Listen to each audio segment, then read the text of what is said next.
Assalamualaikum warahmatullahi wabarakatuh.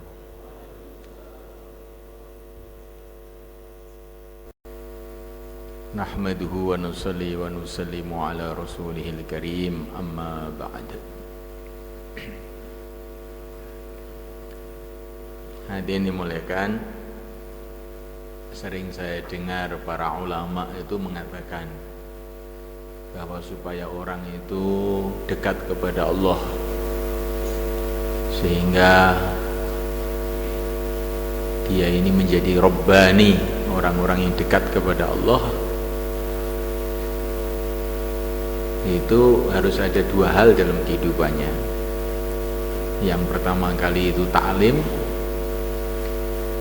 dan ta'allum, yang kedua kali adalah perjuangan.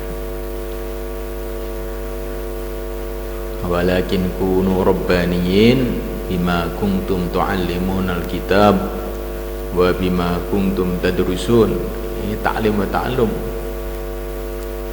Wa ka'ayyim min nabiyyin qatala ma'ahu ribbiyuna katsir fama wahanu lima asabahum fi sabilillah wa ma dha'afu wa mastakanu. Ini adalah perjuangan. Jadi si dua perkara ini harus ada dalam setiap diri kita. Ngaji terus, belajar terus, mengajar terus, dan harus kita ada semangat perjuangan. Itu saya lihat itu, walaupun itu namanya orang itu ibadah, itu kalau suasana perjuangan itu nggak ada, itu lama-lama mesti merosot itu. Terus ibadah-ibadahnya itu berubah menjadi kosong gitu. Gak ada kekuatannya itu. Karena ibadah itu intinya doa, dan doa itu kekuatannya itu akan tampak ketika dalam perjuangan. Ittastaghithuna rabbakum fastajaba lakum anni mumiddukum bi alfin minal malaikati murdifin. Dalam perjalanan Badar, di situ Allah tampakkan kekuatan doa. Ya, kalau orang itu tidak ada suasana perjuangan, suasana tantangan, maka ini sudah fitrahnya manusia itu jadi loyo, melemah gitu.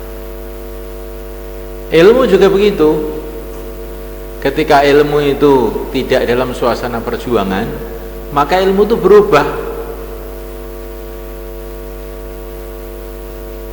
menjadi alat untuk mencari duit.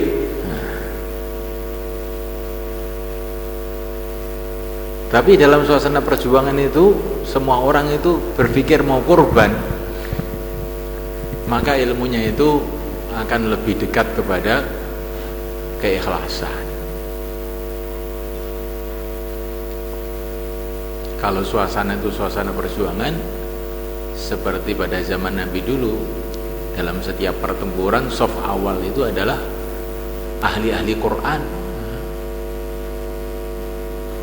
Maka orang belajar itu, bagaimana ilmu saya ini bisa untuk perjuangan.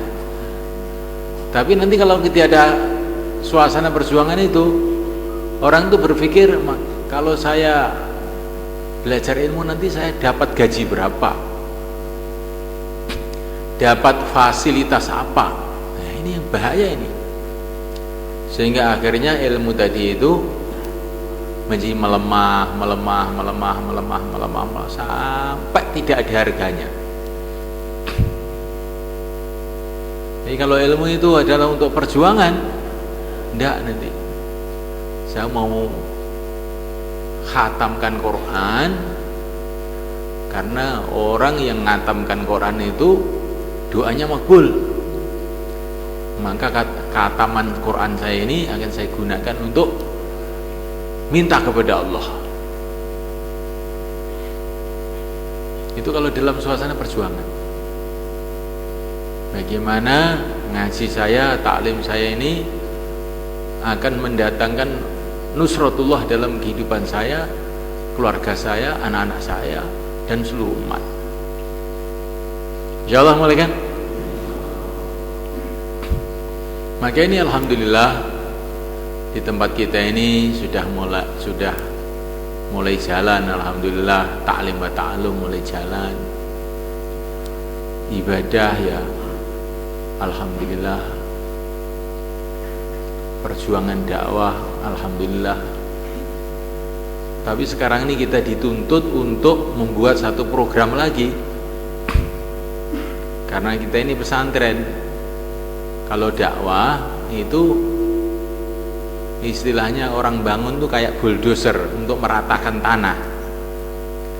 Untuk membangun sampai yang bagus, tertib, ini perlunya insinyur agama itu turun supaya masang listriknya benar, supaya pemberian warna cat-catnya itu sesuai. Nah ini sekarang kita dituntut tugas itu. Beberapa bulan ini terakhir saya sedang mikir tuh, sekarang ini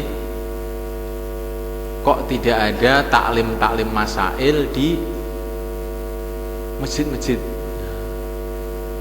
sehingga akhirnya masyarakat tuh kalau ada masalah itu kebingungan tanya kepada siapa. Maka akhirnya mereka tanya kepada orang-orang yang tidak bertanggung jawab.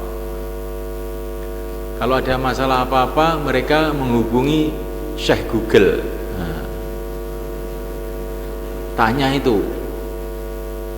Ini fakta lapangan, ini bukan saya itu ngarang. Kemarin ada beberapa orang Sulawesi itu datang ke tempat ke Ampel sana mengenai masalah-masalah tolak rujuk dan sebagainya, dan dia sudah mengambil dari Syekh Google itu.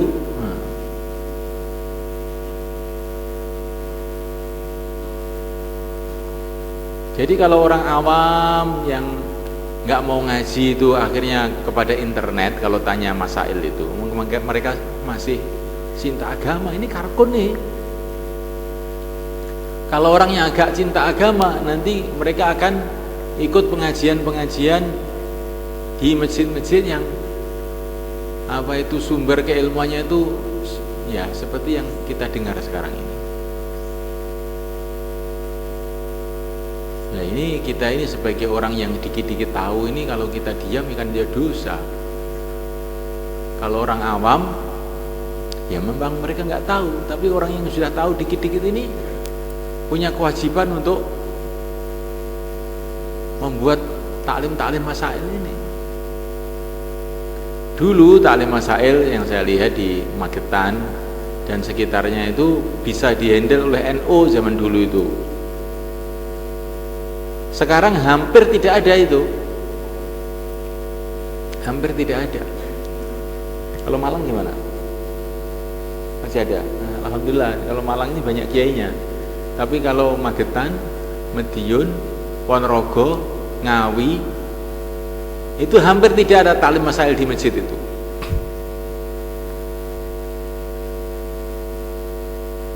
Sehingga akhirnya merembaklah aliran-aliran yang aneh-aneh itu muncul di mana-mana.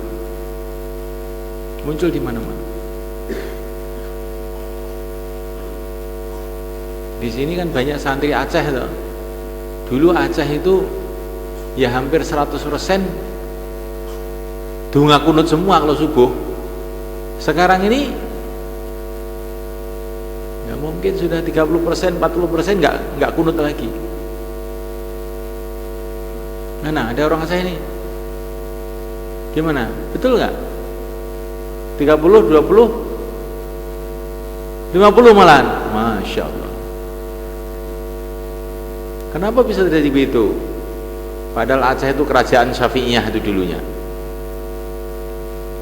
Karena orang-orang Dayak, orang-orang bukan Dayak itu orang-orang pesantren sana itu nggak mau gerak, diam aja.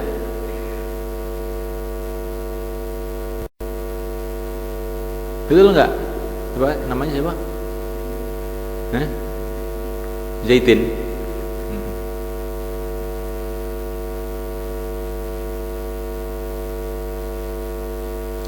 Saya tidak khawatir bahwa ahli sunnah wal jamaah itu akan hilang, enggak. Karena Nabi sudah mengatakan ini, kalau kamu melihat ikhtilaf, fa'alaikum bisawadil a'dham, hendaklah kamu ikut golongan mayoritas. Mayoritas itu ahli sunnah wal jamaah. Ahli sunnah wal jamaah itu akan selalu mayoritas. Tetapi bisa saja yang mayoritas itu mungkin nanti di tempat-tempat lain, nah gitu loh, bukan di tempat kita. Ya itu betul, mayoritas umat Islam ini ahli sunnah wal jamaah.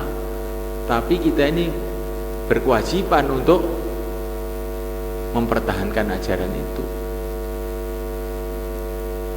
Memang betul Al-Quran itu dijamin oleh Allah untuk tidak bisa dipalsukan. Tetapi bukan berarti kita ini boleh diam-diam saja. Kita harus ngapalin Quran, ngajarkan Quran, sehingga kita ini akan masuk di dalam penjagaan Allah. Inna nahnu nazzalna dzikra wa inna lahu lahafizun. Allah itu menjaga Quran, dan siapa saja yang dijadikan oleh Allah menjaga Quran nanti ikut dijaga oleh Allah. Saya teringat ketika 1000 tahun Al-Azhar itu Syekhul Azhar itu bilang, kenapa Al-Azhar itu bisa berumur panjang 1000 tahun? Karena dalam Azhar ini dipelajari Al-Quran, dan Al-Quran itu dijamin Allah kekal sampai kiamat. Maka selagi Al-Azhar itu tidak pegatan sama Quran, ya akan langgeng sampai kiamat. Nah kita ini begitu juga pesantren kita ini. Asalkan pesantren kita ini tidak pisah dengan agama, bukan berubah menjadi lembaga dunia, hakikatnya, maka tidak mungkin akan runtuh, akan dijaga oleh Allah sebagaimana Allah menjaga Al-Quran ketika kita masuk di benteng Al-Quran ini. Nah, untuk supaya kita ini sambung dengan Quran ini ya dengan dakwah, dengan ngaji, dengan amal-amalan yang lain ini, amalan Al-Quran. Maka kemarin malam Senin kemarin saya sudah bicara-bicara dengan beberapa ustadz, Pak Imdad, Pak Mulis, Pak Sobirin, siapa lagi kemarin, Pak Abdul Rahim. Kita mau bikin apa itu majelis taklim ahli sunnah wal jamaah. Kita tidak perlu menyebutkan firqah itu Pak Abdul Rahim, nggak usah dalam majelis itu kita sebutkan tuh MTA Salafi, nggak usah, Jil nggak usah kita sebutkan. Itu disebutkan untuk kalangan khusus saja. Tapi kalangan umum, mereka itu khalid dhihni, mereka itu kosong, tidak ada pikir itu. Maka kita yang penting kita sampaikan ajaran ahli sunnah dengan cara yang baik, sehingga semua mereka itu mendengar orang lain berkata itu mereka bisa mempertahankan diri.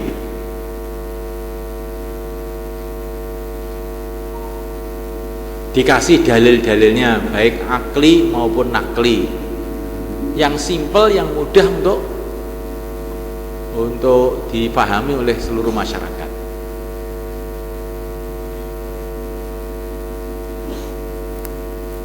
Dan nanti dalam majelis taklim itu materinya itu, acaranya itu yang pertama kali adalah fasoha Quran, talfid.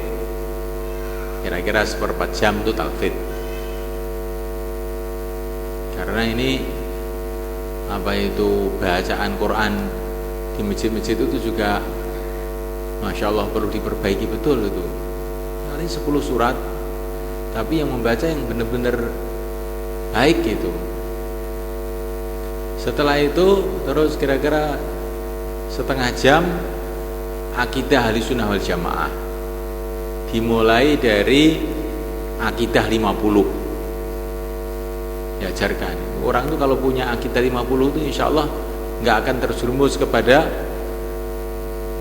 tasbih-tasbihnya, tajsim-tajsimnya orang Wahabi, insya Allah nggak sampai. Ketika mereka belajar mukhalafatul hawadisi, insya Allah nggak akan nyeleweng kemana-mana itu. Kalau orang itu belajar mengenai sifat-sifat Rasul, sidik, amanat, tabligh, fatonah itu, insya Allah orang itu tidak akan terjerumus di dalam pemahaman-pemahaman jil. Karena pemahaman jil itu prinsipnya itu asmatul anbiya itu mau dihilangkan gitu. Maka akidah 50 itu diajarkan di masjid itu. Terus nanti bab khilafiyat dengan firqah dolah itu disampaikan secara ringkas. Namanya bagaimana pentingnya bermadhab. Tidak usah berdebat banyak-banyak dengan orang umum ini. Madhab itu Pak, itu warisannya Nabi, para sahabat ya. Yang mewarisi ya madhab 4 itu. Jadi kalau kita ikut madhab 4 itu berarti ikut Nabi, ikut sahabat ya. Dan mengikuti jumhurul ulama, jumhurul ummah, kita selamat. Kalau kita nggak bermadhab, nanti akhirnya itu seenaknya sendiri. Bismillah, rukunnya wudhu, rukunnya sholat, baca. Terus mengenai tawasul namanya disampaikan hadisnya, terus caranya bagaimana, tabaruk namanya. Karena apa itu sebagian orang-orang itu nggak mau tabaruk itu. Nah kita sampaikan dalilnya bahwa para sahabat tabaruk dengan Nabi, dan Nabi pun tabaruk dengan orang-orang Islam. Nabi itu suka minum minuman yang dari tempat wudhu, roja'a barokati aidil muslimin, karena berharap barokahnya tangan-tangannya orang Islam. Jadi umat tabaruk dengan Nabi, Nabi pun tabaruk dengan umat. Nah, tabaruk itu bukan syirik, tabaruk itu yang diharap Allah SWT. Kita sampaikan ringkas gitu aja, cukup. Tahlilan itu penting. Nanti kalau kamu nggak tahlilan, kalau kamu mati nanti disumbat mercon kok. Nah, gitu aja. Jadi bagaimana kita sampaikan apa itu masalah-masalah akidah Ahlussunnah itu dengan cara yang mudah dan bisa diterima oleh semua umat. Nah, ini nanti setiap malam Senin itu ada musyawarahnya. Terus jadi acaranya pertama ya talfidz Quran, masuk akidah Ahlussunnah Jamaah, terus fikihnya itu takrib. Anunya itu apa itu kurikulumnya itu takrib. Terus nanti terakhir istighosah, istighfar 25 kali, terus selawat, terus tasbihat, terus doa. Dah, itu bisa mesti kita bikin begitu. Kita mulai dari masjid-masjid yang dekat-dekat dulu. Ini ustadz-ustadz berkorban. Terus nanti anak-anak takhusus mengikuti ustadz-ustadz itu biar belajar bagaimana menyampaikan agama kepada umat.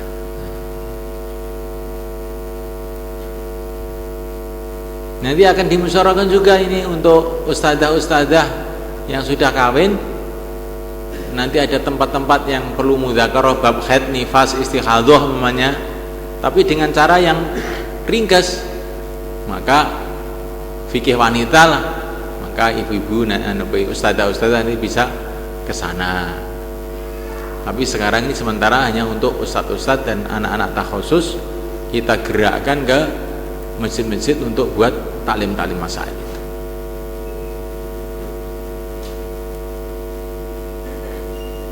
Ya kita harapkan dengan kita membuat itu dengan cara yang baik, dengan kurikulum yang baik, maka nanti akan memicu pesantren-pesantren itu untuk membuat perkara yang sama.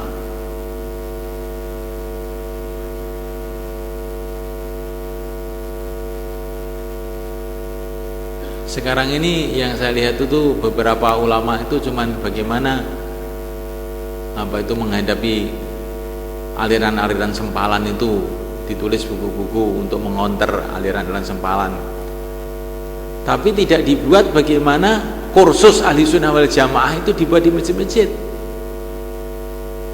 Sedangkan orang-orang aliran-aliran sempalan tuh seru wegep itu membentuk generasi-generasi penyempal itu kayak mamanya MTA, Gumuk dan sebagainya itu. Itu 3 orang di masjid itu diulek-ulek sampai uteknya itu jadi utek mereka. Betul itu, saya lihat sendiri itu. Dan mereka disiplin sekali itu membuat kerja itu. Saya pernah keluar di Solo itu, saya tidur, oh ini ada Ridho ini Solo ini. Ya. Iya toh. Jadi ada saya tidur pagi-pagi itu di masjid jam 8 itu geruduk gitu. Tahu-tahu sudah kira-kira 20 orang datang, ustadznya datang. Hari Minggu itu. Saya tanya ini apa? Oh ini pengajian Gumuk, yang di Haji Bukhari. Yang ikut tuh loh, Masya Allah anak-anak SMA gitu tuh ngaji Bukhari. Kira-kira bagaimana itu? Apa yang akan disampaikan itu? Kan Bukhari itu kitab berat sekali itu. Kemarin saya mau ke Palembang itu mampir di dekat airport itu juga habis subuh itu ada pengajian Bukhari. Imamnya itu sudah saya curigai sebetulnya. Itu ngimaminya itu caranya itu aneh itu. Bismillahirrahmanirrahim. Alhamdulillahi rabbil alamin. Bismillahnya itu lirih terus alhamdulillahnya kuras gitu. Jadi model opo? Oh, ini model Bukhari ternyata gitu. Dan kemarin saya juga di airport Solo itu pas sholat subuh itu ada orang-orang rombongan umroh itu caranya juga begitu itu. Alhamdulillah mereka masih muslim, masih mau sholat. Tetapi ini aliran-aliran begini ini ketika mereka ini dijauhkan dari a'immah, dijauhkan daripada para ulama-ulama, terus mereka ini berani-berani baca Bukhari, baca Muslim di masjid-masjid. Ini lama-lama bahaya loh sebenarnya kan. Lama-lama bahaya. Mereka memahami agama menurut versinya masing-masing. Pokoknya Quran hadis, nggak mau kepada para ulama. Lah ini nanti lama-lama tuh jadi orang itu nggak karuan itu hidupnya itu. Ini betul ini. Jadi kita ini punya tugas yang berat. Pertama kali untuk menyebarkan fikir umat dengan dakwah ini. Kemarin Masya Allah Alhamdulillah itu ada beberapa santri dikirim ke situ Bondowoso, Besuki itu. Alhamdulillah tanggapan ulama-ulama di sana bagus sekali.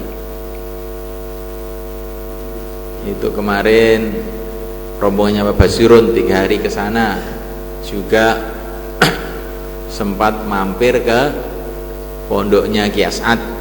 Itu ketua yayasannya itu namanya Pak Mudakir, itu temannya Pak Solkan Setaim itu. Dan itu baru saja itu Pak Mudakir itu mengeluarkan fatwa dari pondok itu bahwa Ahlus Sunnah wal Jamaah termasuk Ahlul Qiblah, ya. Tapi bukan Ahlus Sunnah wal Jamaah. Ya Islam iki gak Ahlus Sunnah, gimana ngono kuwi. Maka diparani karo Pak Solkan ini, kowe kleru kuwi. Kowe saka ndi olehmu? Kowe jarene kan jarene to. Kowe kleru kowe. Nang roban, akhirnya dirubah. Akhirnya dirubah itu. Termasuk Basul Masail yang ada di Besuki, itu langsung kayaknya bikin sidang darurat ya, untuk ngerubah itu redaksi itu hasil Basul Masail itu. Sekarang Habib Qorek ada di sana dan banyak itu kiai-kiai yang bisa jadi clear dengan sebab itu Pak Basirun, Habib Qorek. Dan ini nanti malam Ahad atau malam apa mau mengadakan pertemuan mereka. Ada satu pertemuan kiai-kiai mau diundang dalam satu masjid untuk menjelaskan tabligh dan habis ngisak diminta selawatan. Nah, karena itu gara-gara selawatan itu mereka itu terima. Asalnya mereka tolak terus salah satu jamaahnya Korek ini ada yang vokalis siapa namanya nggak tahu. Mereka, siapa? Siapa? Taufik tuh. Oh, makanya. Ya. Maka akhirnya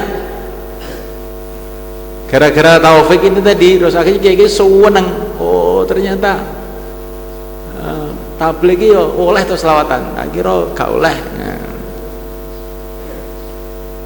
Coba semuanya kan. Maka di Temboro ini di markas barang berjemaah gawe tahlilan ini ya ben bukan saya itu menampakkan khilafah, tidak ya.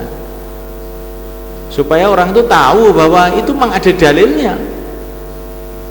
Karena ada jamaah-jamaah Saudi di sini saya keraskan aja itu baca istighfar, baca apa itu supaya mereka tanya itu kebetulan iya nih dalile Bukhari banterne zikir bar salat iki. Mosok ane Bukhari, berarti nggonku gak ngamali Bukhari. Oh iya nggonmu wong bid'ah ya. Ning kono ini ahli sunnah iki. Tapi duduhne akhirnya meneng ae. Ya iso maca bahasa Arab. Coba gimana kan? Bagaimana itu? Jahar bidzikir ba'da shalah itu Ba'dal maktubah fi ahdi Rasulullah, hadis Ibnu Abbas ada di Bukhari. Ya. Tapi orang Saudi itu tahu begitu. Mereka sibuk cari duit. Ya. Sama. Jangan ini untuk menjaga satu hati dengan orang-orang salafis, enggak jaga-jagaan. Ya. Kalau kita jaga, akhirnya perkara-perkara yang hak sudah ada dalilnya ditinggalkan. Enggak. Terus tampakkan aja aslinya. Iya, tapi hati-hati, jangan terus seenaknya sendiri, nanti jadinya nggak dakwah, berantem jadinya. Ya. Tapi pakai hikmah, ya. Hikmah. Nah inilah kewajiban kita ini, bukan kita ini istilahnya kurang gayan terus golek gayan, tapi ini memang kenyataannya itu begitu. Jamaah-jamaah sekarang kan banyak kita kirim ke Pacitan. Di Pacitan tuh masjid-masjid tuh masya Allah. Waliran macam-macam, padahal mereka itu orang awam buta huruf, tapi walirannya macam-macam. Nah ini kalau itu ada taklim masail di masjid, insya Allah ini akan banyak berkahnya itu, pikir saya gitu. Nah ketika saya musyawarah malam Senin itu dengan Pak Imdad, dengan teman-teman itu, malam itu saya langsung ngimpi ketemu Mbah Hasim Asy'ari itu. Seneng Mbah Hasim itu. Maka saya punya pikiran, wah cocok kira-kira. Nah, ini mau jadi nih. Maka ustadz-ustadz yang ada waktu itu nanti mendaftarkan ke ini sama Uud, sama Pak Imdad, sama Zaini Dahlan, Syukri, ini juga penanggung jawabnya. Bisa tiap minggu sekali, 2 minggu sekali, sebulan sekali pun nggak apa-apa. Sebulan sekali pun nggak apa-apa. Kita pertama kali akan gerak ke daerah Magetan ini, nanti lama-lama akan di mana saja tempat itu bisa kita masuk, dan kita mampu kita akan masuki.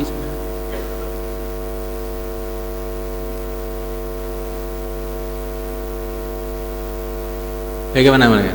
Insyaallah ya. Ini tambahan takaza lagi, dan kita nggak usah takut nanti biayanya bagaimana, nggak usah takut itu. Kita musyawarah pertama. Yang kedua kali, kalau kita ini berjuang untuk agama, Allah tidak akan biarkan kita, malaikat nggak akan membiarkan kita. Sunnatullah itu. Sekarang saya Ilyas tuh punya duit berapa? Kok beliau ini berpikir mengirimkan jamaah ke seluruh dunia, punya duit berapa? Gak punya apa-apa. Tapi ketika datang ingtang surullah yang surukum, ya jalan, gak apa-apa. Ini pondok juga begitu.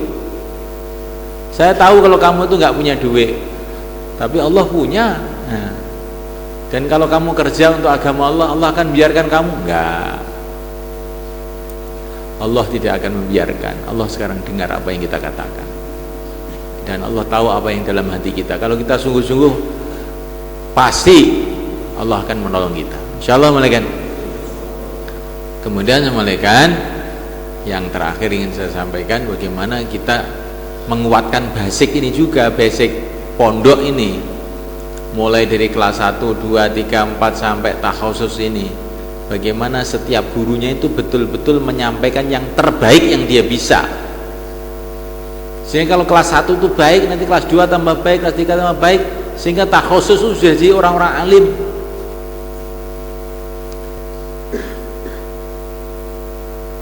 Maka ini saya minta betul, jadi kan kelas-kelas itu sekarang sudah dikecilkan toh jumlahnya itu.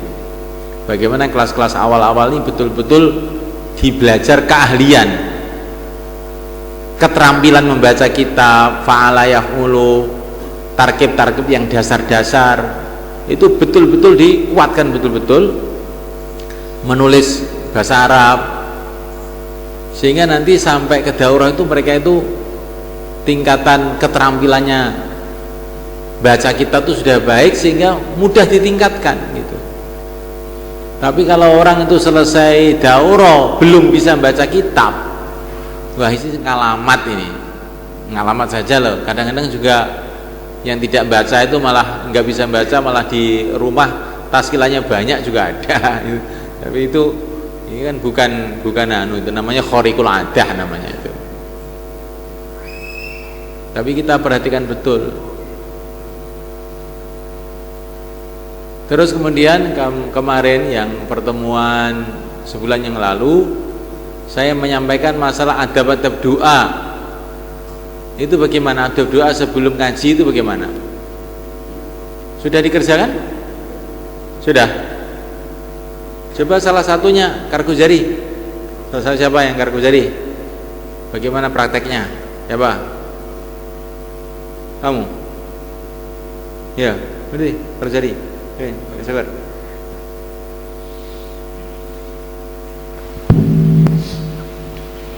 Alhamdulillah, di kelas itu sebelum mulai pelajaran santri ditenangkan dulu. Kalau sudah tenang, tidak ada suara, semua sudah tenang, saya baca Fatihah 1 kali untuk guru-guru, semua guru-guru kita semua. Kemudian doa masing-masing, itu kalamun itu, dan kalamunnya bareng-bareng apa sendiri-sendiri? Sendiri-sendiri. Sendiri-sendiri. Ya. Semua sudah mengerjakan begini? Gitu ya. Kalamunnya sekarang nggak bareng-bareng, sendiri-sendiri, supaya tawajuh. Dan semua posisi doa waktu kalamun itu. Jangan kalamun di bagian mainan, karena anak-anak kelas 1, 2 itu kalamun bikin mainan, kalamun katimula. Jadi bukan doa, padahal itu kalamun itu kalau tawajuh itu Masya Allah akan menguatkan hafalan dan akan memudahkan pemahaman.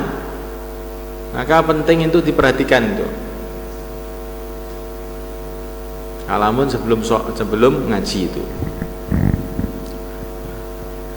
Terus yang terakhir ingin saya sampaikan, khususnya yang ngaji di markas di Masjid Rangkil, itu saya minta betul itu bagaimana tidak ada suara keras tertawa kayak nonton bola, itu bagaimana caranya itu?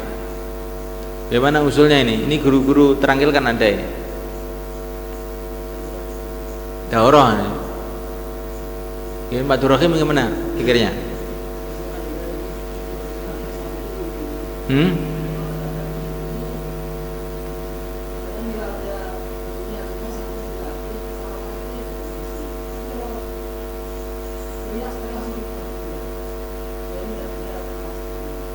Ya gitu. Yang lain lagi, guru daurah siapa ini? Ini ada di sini.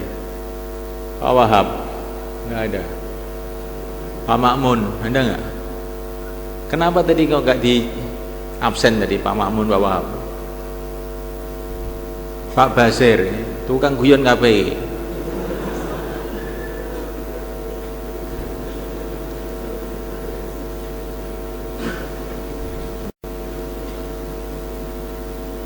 Bagaimana, siapa yang mengingatkan mereka ini Pak Abdurrahim?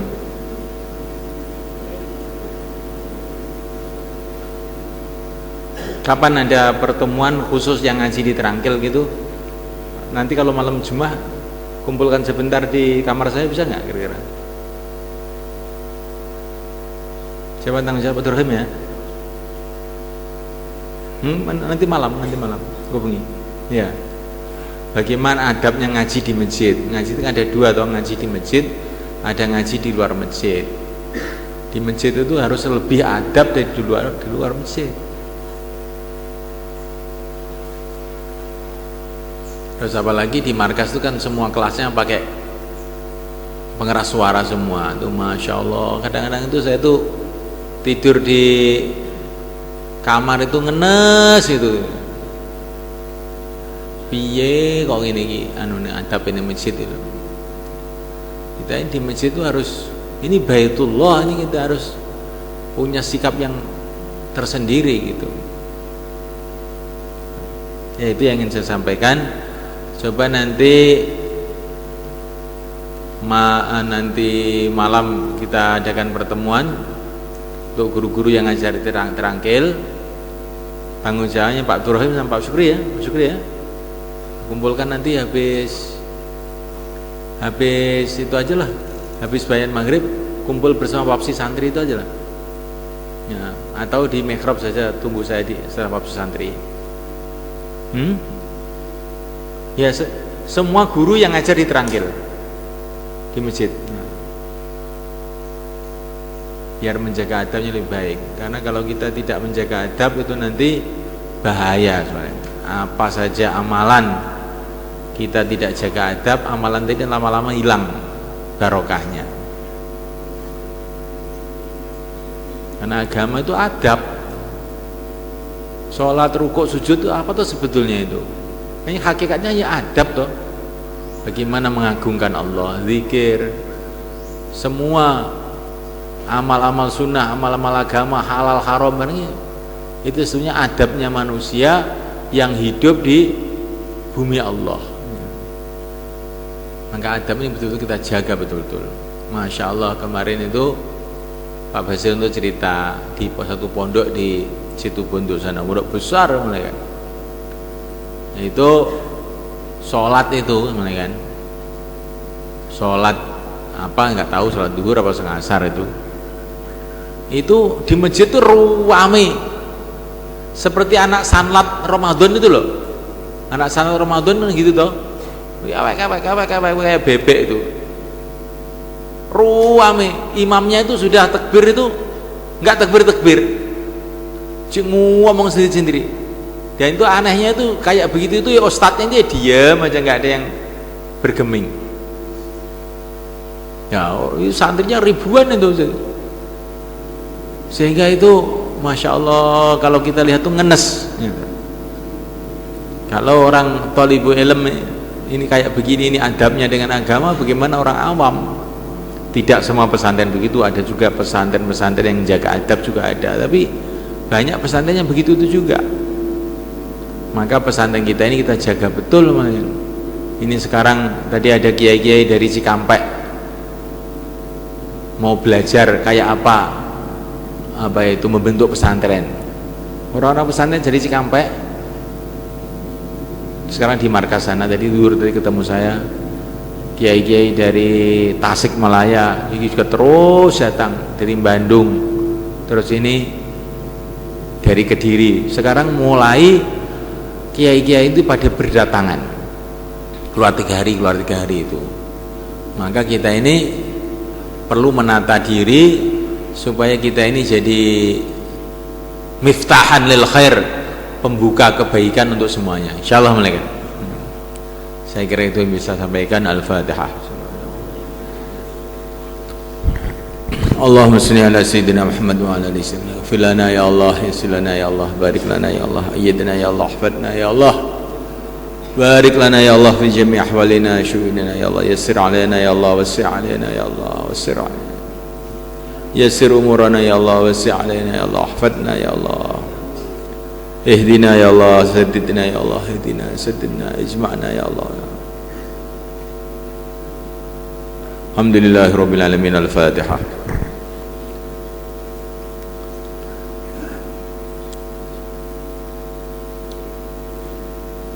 Baik, sekarang khidmat seadanya. Subhanallah.